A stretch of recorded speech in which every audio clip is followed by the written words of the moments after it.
I'm Bill Marx, and I'm here to tell you a little bit about emergency preparedness. Disabilities and special needs can make it challenging to prepare for and respond to a disaster. Often people with disabilities and special needs require an additional lead time when a disaster strikes. Now, if you or someone you know needs assistance, it is important to plan ahead because there may be additional steps to take in order to properly prepare for a disaster. Now, if you are a person who is vision impaired, deaf, or hard of hearing, plan ahead for someone to convey essential emergency information to you if you are unable to use the TV or radio. If you use a personal care attendant obtained from an agency, check to see if the agency has special provisions for emergencies. For example, providing services at another location should an evacuation be ordered. Have a cell phone with an extra battery. If you are unable to get out of the building, you can let someone know where you are and guide them to you. Keep the numbers you may need to call with you if the 911 emergency number is overloaded. If you use an electric wheelchair or scooter, have a manual wheelchair for backup. Teach those who may need to assist you in an emergency how to operate necessary equipment. Also, label equipment and attach laminated instructions for equipment use. Store backup equipment, mobility, medical, etc., at your neighbor's home, school, or your workplace. Arrange for more than one person from your personal support network to check on you in an emergency, so there is at least one backup if the primary person you rely on cannot. Design a family preparedness plan that takes into consideration any special needs you may have. Create a family communications plan that accounts for your specific communication needs.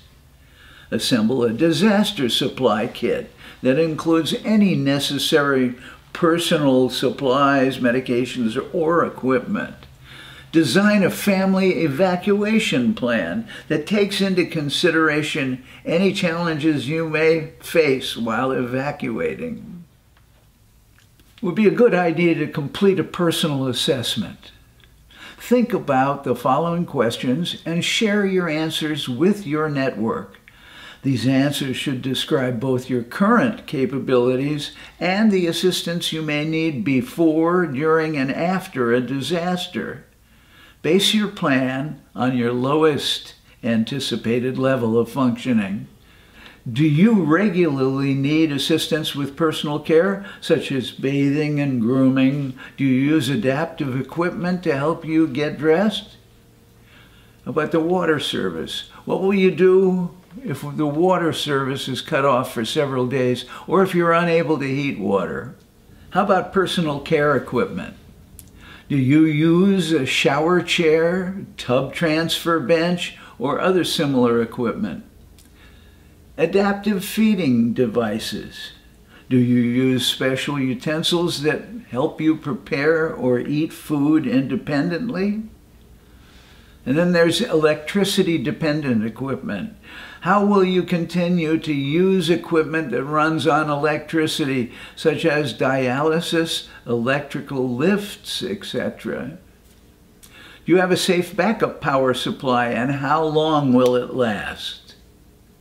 Now, getting around, for example, disaster debris. How will you cope with the debris in your home or along your planned exit route following the disaster? Regarding transportation, do you need a specially equipped vehicle or accessible transportation? Do you need to help get groceries, medications, and medical supplies? What if your caregiver can't reach you because roads are blocked, or the disaster has affected him or her as well? Building evacuation. Do you need help to leave your home or office? Can you reach and activate an alarm? Will you be able to evacuate independently without relying on auditory clues that may be absent if the electricity is off or the alarms are sounding? Now, building exits. Are there other exits, stairs, windows, or ramps if the elevator is not working or cannot be used? Can you read emergency signs in print or braille? Do emergency alarms have audible and visible features marking the escape routes and exits that will work even if electrical service is disrupted? Boy, there's a lot to think about, isn't there? Getting help, how about that? How will you call for help when you need to leave the building? Do you know the locations of text telephones and phones that have amplification? Will your hearing aids work if they get wet from emergency sprinklers? How will you communicate with emergency personnel if you don't have an interpreter, your hearing aids aren't working, or if you don't have a word board or other augmentative communication device? Mobility aids, ramp access. What will you do if you cannot find your mobility aids? What will you do if your ramps are shaken loose or become separated from the building? Now, service animals and pets.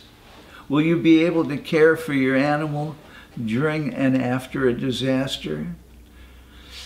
Do you have another caregiver for your animal if you are unable to meet its needs?